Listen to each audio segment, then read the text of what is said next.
On this week's episode of Chit Chat, we talk about both the good and the bad of board game expansions. We obsess about the return of everybody's favorite video game plumber, and we jump right into Ragnarok and the Upside Down. Welcome back to another episode of Chit Chat. Tonight we're going to talk about a bunch of expansions. We talked about them last time a little bit, but we're going to dive a little deeper into the ones we really like today. And some video games are going to sneak their way in too. Today, as always, we've got Ryan down here, Gary, myself, and Jeremy. So, expansions. Let's talk about ones we really like. Sure. I'll go first. Okay. This whole context of trying to figure out, like, what this topic was going to be about. We talked about, like, essential expansions or just expansions like your Descents or X-Wings that just have residual expansions forever, or your LCGs like Destiny. But I want to talk about like games that I really enjoy, but also have expansions that I feel are very necessary. And the first one I want to talk about is Kingsburg. This game's been around forever. It's actually getting a re-release in 2018. But the game behind you, To Forge a Realm, makes the game immensely better. It's a worker placement game, very easy to play. It's an entry-level game. But that game also gives you a ton of variety. Which the original game, once you play it, half dozen times, it just feels very samey. You're going through the same routines. You know what's going to come in with the monsters. This one opens it up by giving you new player boards, new options with combat, and a lot of different things just to kind of spice up the gameplay. And it's a good expansion to a really good game, a very classic game as well. Yeah, I think that's a good point. Basically, expansions that give more options or more variety to a game is usually a good place to go. There are some that just give more of the same. Like there could be a game that has a ton of cards and the expansion has more cards. Yeah. But really nothing that changes the game. It's just more of the same game. Another expansion that came to mind when you mentioned that is German Railroads. Because I thought Russian Railroads is a really great game. I think we all like Russian Railroads, but I think it also suffers a little bit from some very tried and true strategies that you run through every time, whereas German mixes things up a little bit and it doesn't necessarily force you to, but it gives you some other options to sort of combat some of those tried and true strategies. Well, on top of that, because I've played German, but I really like American Railroads. I've not played it. I think that is the best one of the two expansions. I haven't played that one either, you can only get that one, I think, even through BGG, but it gives you all new boards. There's a stock market action in that, which is great. So it's really fun. I really enjoy the American Railroads, and like you said, it's still Russian Railroads, but it adds another layer and makes the game that much more different that it's fresh and new. It's interesting that you say that. If you were to play Russian Railroads today, would you just play American Railroads? Like, for instance, when I'm talking about Kingsburg, I will never play the original Kingsburg without it, right? Without that expansion. The same thing goes for Stone Age. Stone Age is a game that, whether it be an evergreen title in my collection, it's something I'll never get rid of. I'll never call that game. But the expansion, style is the goal, just adds a lot more variety into the game. And it's just a really strong expansion. Like, again, that is a game that I'll never play without the expansion. Would you do the same with German, or would you just play American? Or Russian? Or if I'm going to teach it, I would probably first teach Russian, which I have done. But right after that, I'm like, okay, now that you've got that, if I'm playing with you guys, I would only play it with German or American Railroads because it adds so much more, and I feel it's actually more fun with those because it really mixes it up and keeps it fresh, now, like I said. Now, can you play American with German, with all the coal I don't think so because it's an all different board. Okay. I don't think so. I'd have to go back. I don't believe so. I could be totally wrong, but I don't believe you can add the coal in there because the coal was a huge part of German railroads. Yes. That's not in American railroads. There's dynamite actually that you blowing stuff up so you can open up more railway. That's cool. So yeah, and then you have the whole stock market action on top of that as well. That's one other thing when you mentioned American and the coal expansions that have modules, I think are really good. And unlike what you're saying, whereas the expansion is for Kingsburg, or maybe like Seven Wonders Duel also, it's an evolution of the game. Yeah. It's not like, you can do this if you'd like. You do it, and it's a better game, and you just won't play without it. Whereas I think Russian Railroads and German and American, they're just a variety of different ways you can play it. Exactly, in a way. Right. That's why when I was, when we first talked about this, the game that jumped right to my mind, a game that I will chase down every new expansion that comes out, is the Firefly board game, actually. Like what started as a very simple pick up and deliver game has just grown into something crazy over the years with all these new expansions. Really? They added variable player powers, they added PvP, they added bounty missions, they added new boards, they added new challenges, new cards. So how many expansions have there been? I think there's like 4 or 5 now. Wow, that's I'm not even counting familiar. that's not even counting the ships that they've, expansion ships that you can play that again have different variable player powers than some of the other ships. And every expansion that comes out adds cards. If you love Firefly and you play it a bunch, it gets so familiar. You go through the decks multiple times in one game, or like with the original game. So you see every card, you know every card. Well, the decks are so big now that you're lucky to go through half of it, in one game. So it really, yeah, I mean really that's one of the things that I think companies or designers do with these expansions. They either fix problems or expand upon something that wasn't in the base game. One of the games, Seven Wonders, one of my favorite games of all time. There's a numerous number of expansions to that game, but when you add cities and leaders, it adds player interaction that wasn't really in the base game. Like the base game of Seven Wonders is a great game, but once you add leaders, and especially cities where you have those black cards that really have interactions with the other players at the table, I think they do those things to either appease people that have problems with the base game or just to make the game something people can come back to and play over the years. Well, and that's cool too that you're addressing like things like interactivity, because that's a category where some people like it, some people don't. So you can or can't play with these expansions. Those are the kind of things that I think should be addressed.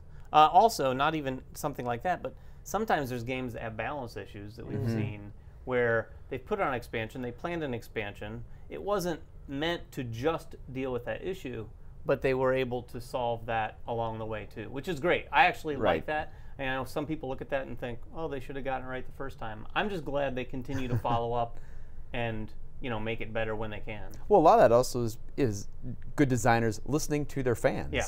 Hey, we really like your game, but it's got a couple issues. Well, I want to fix that. And there are games that have actually done that and make it better. That's good for the industry. Now, here's a question. Can you name an expansion that you were really excited about playing, but then you just haven't played with it? You continued to play with the original version. Seasons is one for me. I have 2 expansions for Seasons. We have used the cards, but the new mechanics that the different expansions have added, every time, and maybe it's because I am teaching new people a lot of the time, that I don't pull all those out. Like you were saying with Russian railroads. Right. When you teach someone, you'll start with Russian. Well, a lot of the problems too is once you introduce these expansions, they require a lot of setup. Yeah. Like you have Right. to pull X number of cards out to introduce X number of cards in. And if you have people that aren't familiar with the game, that's just more work on you as the person who's setting up and teaching the game. Well, and that's my answer to And that the other too. problem is too, a lot of these companies don't think forward. Like Seasons is one of those games. When you look at that insert now and you have these 2 base expansions, you can't fit it all in there or organize them in the way where when you leave the game, you have it set up for the next time that you play. And I mean, most companies should look at that and say, if people want to keep playing my game, I need to make an insert that categorizes all these cards out. Legendary is one of those games that you love that does that very well. I mean, they have all these different sections in there, and you can look at the game and say, I'm going to play with this module, or this module. Yeah. Well, one that I have that I never play with the expansions, even though the expansions are good, is 5 Tribes. Oh. I think it's just because it's so much easier just to pull 5 tribes out, set it up. Well, the Artisans is great. And you should always play with Artisans. I always play with Artisans. I was going to say the same thing. If you play with Artisans once, it will be like what we were talking about a second ago. You'll never play without I have Artisans. all of them. We just keep going back and just playing the base game over and over again. Yeah, I've not played with Thieves. That Thieves is the small little box one. It's just cards. I haven't played with that. Cards. But Artisans, Well, I'll have no to try that question because you should play with that. It makes the game a lot more interesting every time. I'm interested to see if they do something similar with Yamatai and bring out some new mechanics for that. One game for me has had 2 expansions, and we've talked about it multiple times. It's one of your favorite games. One of my favorite games is Orleans. Oh, yeah. I think we have the box right here, The Invasion. It really wasn't what I thought it was going to be. Right. It just kind of made the game different. I just, the whole co-op version, and I'm not really a solo player, so I didn't play the solo.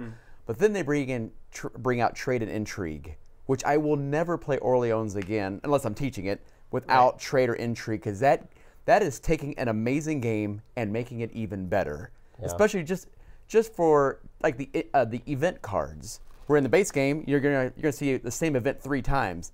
Not in Trade and Intrigue, it's a different one every single time. Well, I think that expansion too fixed those issues, like the events, adding more variety to what you're going to encounter, and then also making the map a little more interactive than what the base game is. Right. That map is basically just a move and pick up type of location in the base game. Barely now that. with Trade and Intrigue, you have a lot more things that you can do with those modules. And even in the beneficial deeds boards, Yeah, that's fantastic. it's fantastic because in that base game, a lot of people don't go for I think it's the blue fisherman a lot.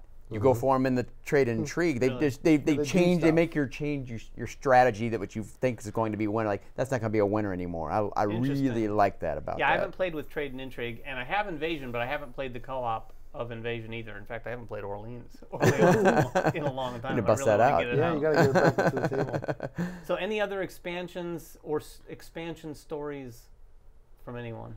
Yeah, you and I need to play Rise of the Empire. Yeah, we got to bust that out. And that's one that we both love. We played the Rebellion original game for like 8 hours one day, it's a really good game. So it looks like it adds. What does it add?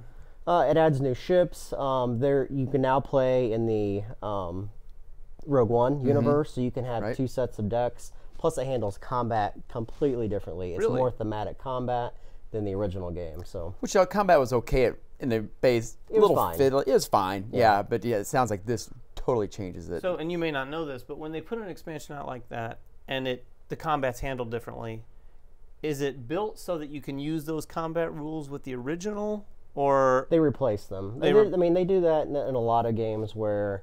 The game's now been played by thousands of people. Civilization, Sid Meier's Civilization is another game that, with Wisdom and Warfare, got new ways to handle combat, and it's just a better game for it. Okay. It takes out some of the random luck in it and a lot more strategy-based. Yeah. Another one you've played recently, Stone Age, with the expansion with your wife a few times. Yeah. I haven't played with it. I love Stone Age, but I've never played with the expansion.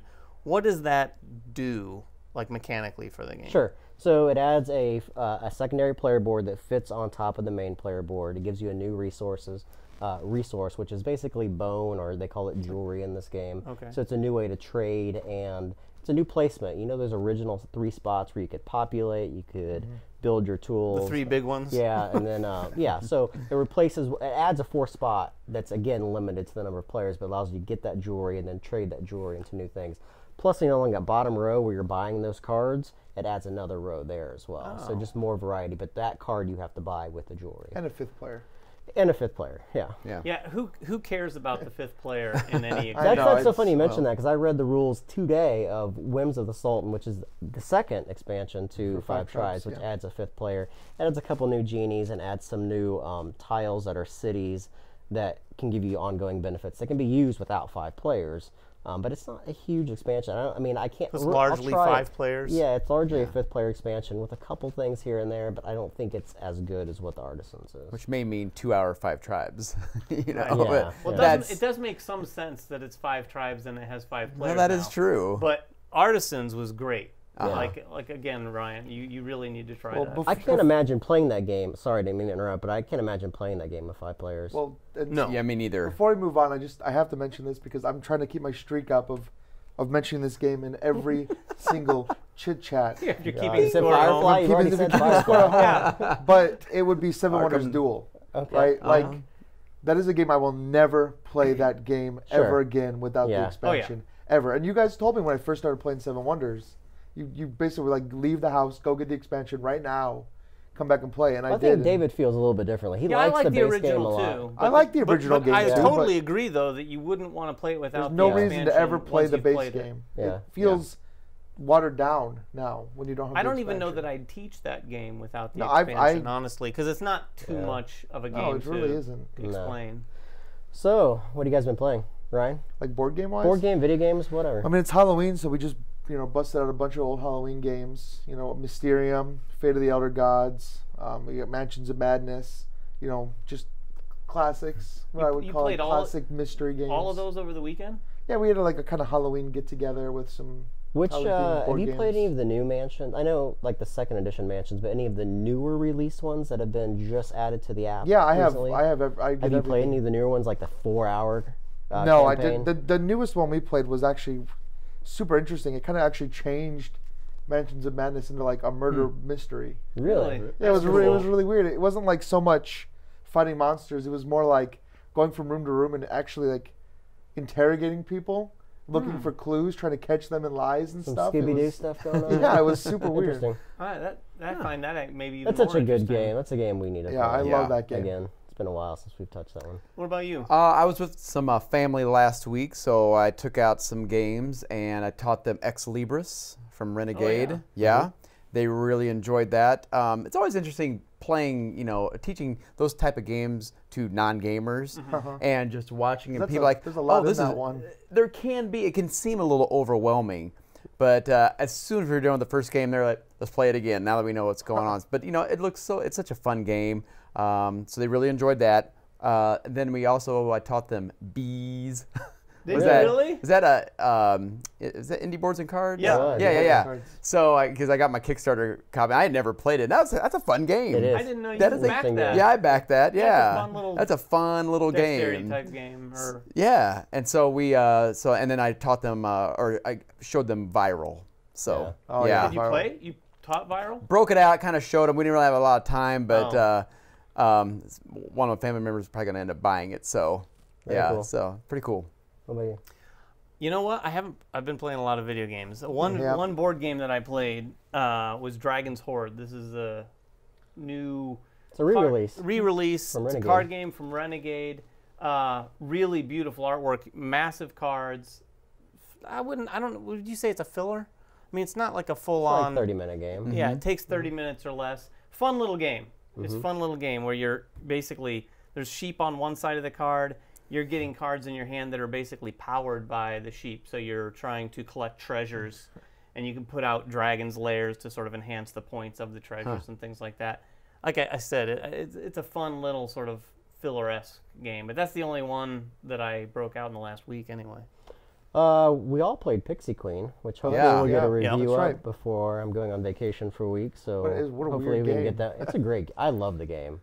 Yeah, Gary, you I was love a the big game fan of too. the game too. Yeah, It's a really neat worker placement game that has some punishing aspects to it, like Dungeon Lords or Dungeon Pets. Some really clever choices in the way the game plays. And then we've been playing Pandemic Legacy Season 2. We're halfway through it. You and your wife, right? Yeah, she loves it. She had a dream about it, actually, last night. She dreamt about the city of Kolkata. No idea, but it's so immersive. That's I mean, awesome. the scratching off of the cards, the putting of stickers on the board. I mean, that's not spoilerish. Everyone knew that was going to happen. Right. But just the way that the story unfolds, too, it's really clever. It's really unique. The exploration in the game is just, it's awesome. And what I've been doing is I've been cataloging in the back of the book everything we're doing. So I'm going to buy a secondary copy and then shadow box our experience really? with a nice handwritten and get someone to do some calligraphy on it to make it look cool. But very it's cool. just been a really neat experience for her and I to kind of bond over a game that we played through the first one, but we only got till August or September. I have to go upstairs and look. We didn't get all the way through it.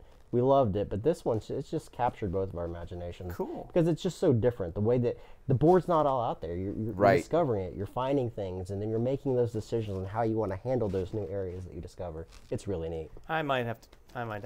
it's going to be really cool. interesting to see if this game will be as big as the first one, which is the #1 game in the world. Yeah. Yeah. I think it will. And be everybody's fun. loving that have played it so far, loving I think it'll. Yeah. I think it'll surpass it. Video games. We'll go reverse here. It's I had a reverse. chance to. I've been playing a lot of video games. I played all the way through Evil Within 2. Yeah, you've been achievement hunter the I last couple know. weeks. I played all the way through South Park, and now playing like Assassin's Creed.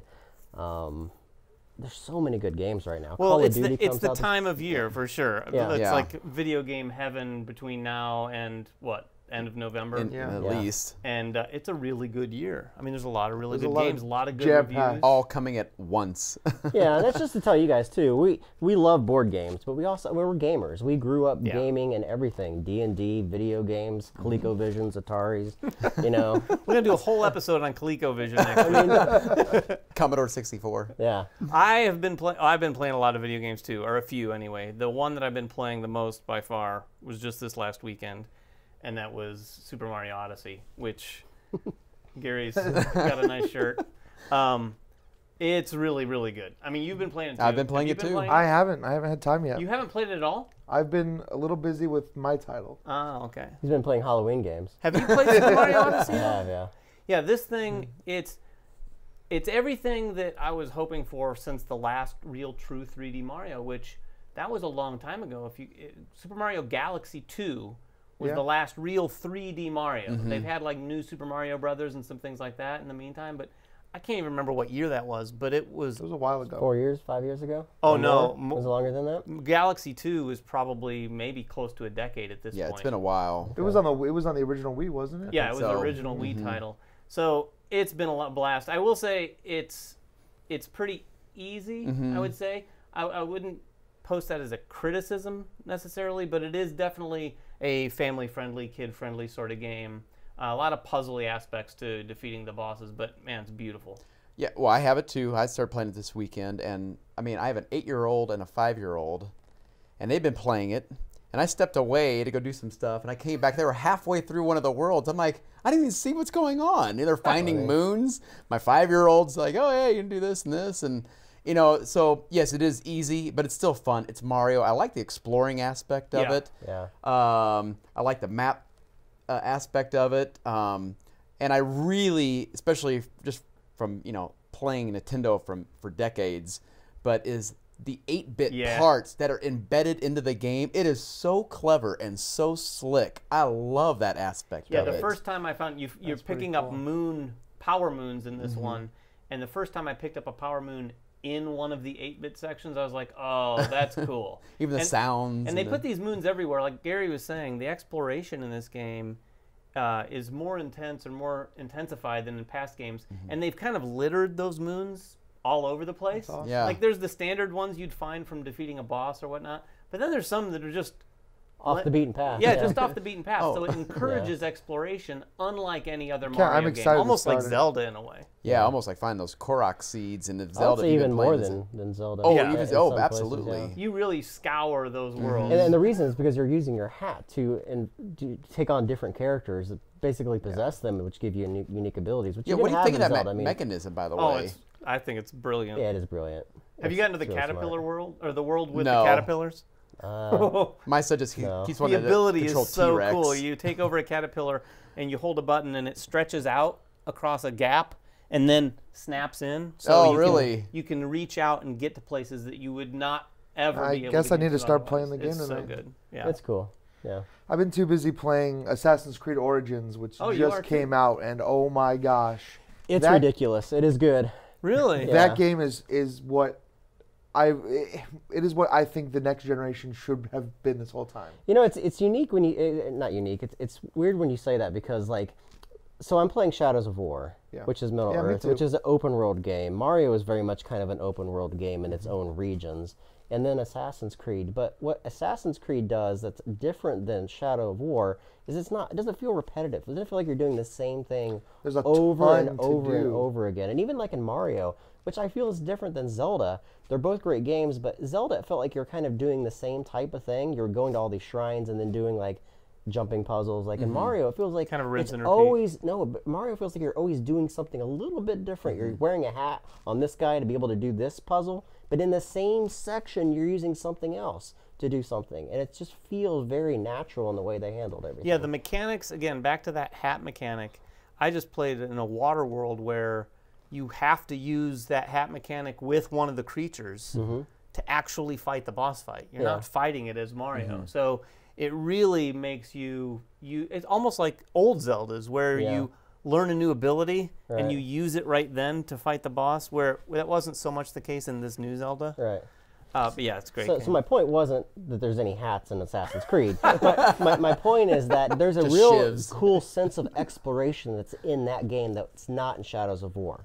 So it just feels really cool as you're going around, and the water effects. You can Oh my dive under the gosh. water and find like hidden temples under the water. Can you It's full on really? swim under the water? Oh, full yeah. on swim, Like full and on beautiful. swim. When you come up and the sun glaring, It's the graphics are and it's amazing. And this is gonna sound this is maybe gonna sound silly to anybody out there that doesn't like really pay attention to their games. But this Nerd is something, alert. yeah, nerd alert right now. talking about anti-aliasing or Well, something. no, what I love about it, honestly, like when you walk through like fields or whatever, he tramples them, Yeah. which is something like we don't really see that a lot. Like you know, and I know this is a silly thing to look for, but when you like walk through a field and you just like walk through the field, like in Assassin's Creed, like he's bending stalks and things No, that's awesome. are breaking under his feet, which it's a little thing. It's like in Horizon Zero Dawn where you run down a hill too fast and she kind of stops herself. Yeah. Like it's these little things that just make the world feel like a little more realistic. Yeah. Yeah. And it goes a long way. Speaking of ultra realistic, did anyone today, as we film this, was the Sony Paris event? Mm-hmm. And I think many of us saw a lot of these trailers. They look insane. I know. Like I thought the PS4 already looked good. These games look like they're ratcheting up even further. Last of Us 2, that trailer. Well, first of all, if you haven't watched it, watch it at your own risk. It is the most brutal video game trailer I think I've ever seen. Wow. Have you seen it? Very graphic. Not yet. Yeah, it's pretty rough. A pretty rough watch. But graphically, it's unbelievable looking. They had Last of Us. They had a new Spider-Man trailer. God of War. God of War. Shadows of Colossus. Shadow of the Colossus. Oh man. And then the game coming out this week is COD World War II. Yep. And you're, I mean, there was a scene when a guy pulls up the gun and you can see just the indentation of the metal of the gun, and I'm like, wow. I mean, they have nailed. I can't. That's going to be my weekend. Yeah, you guys are like both really huge World War II buffs, right? We're going to be Yeah, campaigning So that one. I'll be interesting to see like if you can play that game without having to call out like, oh, that tank wasn't in this battle. Yeah, I mean, you know what I mean? Like the quickest way to Gary and I's heart or into the Man vs. Meeple video catalog is to make a World War II game. Make it. We'll review It's a 10 out of 10. Yeah, we'll review it. What else you got? Well, not too much. There's not much on the movie horizon except for this Thursday we are going to go see Thor Ragnarok, which is getting some really good reviews. I've also heard it's ridiculously funny, like crazy, I've heard people over say the top this is Guardians the of Thor Galaxy that it funny. should have been the whole time. Yeah, it'll be interesting to see. I think there's going to be some people who might be turned off by the humor because they haven't gone there yet. Not with the other two. No, definitely not with the other two. this The is a first one total was like change. a Shakespearean thing. Right, The right, second right. one was like almost Lord of the Rings-esque. Yeah. And then this one's Guardians of the Galaxy, basically, Right. in terms of its humor, or even more so. I'm looking forward to it. I like Guardians of the Galaxy. Well, it's going to take that Hulk story, I think, to Yeah, a Planet place, Hulk. Planet Yeah. Hulk. So, which we've never seen, and that'll be interesting. I heard Jeff Goldblum is hilarious in it, too. He's you great. can't help He's but like the laugh at cult him. character of Yeah. our Yeah. of our This era. is not a movie, but Stranger Things 2 dropped Oh, this yeah, yeah. weekend. And you've watched most of it? I or watched all of it. Just binged it. Yeah, I did binged too. it. It was so good. Just every time I'd get to the end of an episode, it was just like I gotta. Just Yeah, play the I next wouldn't one. call it. I wouldn't call it like a great award-winning series by any means, but it's one of those shows that you watch and you inherently want to watch the next one. Yeah, it's I mean, enjoyable. It's It's just, just there's a lot of it's a cool fun things. I mean, ride. we grew up in the '80s, so this is kind of our era, going back to that time frame and watching it. Plus, the charisma of everybody in the show is really good. The acting, it's just Well, a the really performance, fun the show to watch. performances are good. Yeah, like you said, it's not like epic, groundbreaking television, Yeah. but it's utterly entertaining. Yeah. And there's not many flaws that you can point to. You can't Yeah. say, there's a couple plot holes, or that kid acts horribly. All the kids are great, which is also amazing. They're kids, Yeah. and they Yeah. act so well. It's really reminiscent of watching E.T. or something. It really feels like Yeah, the old, like Goonies. all the old. Yeah, let's. Yeah. I It's just actually really enjoyed it. funny. I'd probably say I enjoyed it better than the season one. Yeah, I it did it too. moved I did too. along, and I kept watching it. And I did, like you said, I wanted to keep watching every Yeah, it's episode, just- which we it's- did. It's a All fun story. Saturday, It's we a just fun binged story. it till like 2 in the morning and finished it. Really cool. And you're 2 episodes. I'm only in? 2 episodes in, so don't say any These are more. two Just Everyone spoil it dies. for me. Yeah, we won't everyone spoil dies. Oh. Jeff Goldblum shows up. Well, that's about it for this episode of Chit Chat. This was Chit Chat episode 5, right, guys? It was. I think Five. So number we'll be back 5. in a couple weeks with episode 6. But in the meantime, if you would, please subscribe. Check us out on Twitter and Facebook and all of that. And we'll check you out next time.